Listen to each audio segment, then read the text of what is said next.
ልጆ ምግብ አልበላ ብሎ አስቸግሮታል? ሰላም ጤና ይስጥልኝ ወላጆች። የምግብ ሰዓት ሲደርስ ልጆን ለማብላት ስትሯሯጡ ወይም ሲያባብሉ የሚውሉ ወላጆች አላችሁ? ይህ በጣም ተፈጥሯዊ ነገር ነው። ዛሬ ደግሞ ምግብ የማይበሉ ወይም የሚጠሉ ህጻናትን እንዴት አድርገን እንደምናበላ እኔም ልጆቼ ላይ ሞክሮ የሰራልኝን 3 ዘዴዎች ይዤላችሁ ቀርቤያለሁ። አንደኛ፣ ምግቡን አስደሳች ማድረግ። ህጻናት የሚያዩትን ነገር ይወዱታል።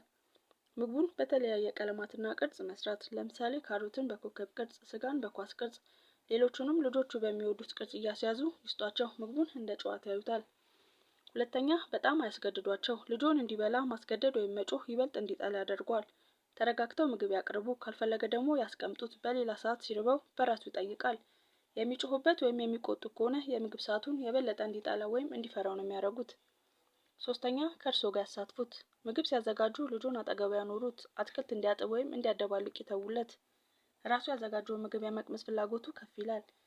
ይህ መረጃ ለትምህርት ያህል ብቻ ነው። የልጆ የምግብ አለመመገብ ከባድ ከሆነ ወይም የጤና ችግር እንዳለበት ከጠረጠሩ ሁልጊዜ የህፃናት ሐኪሞ ማማከሩ እንዳይረሱ።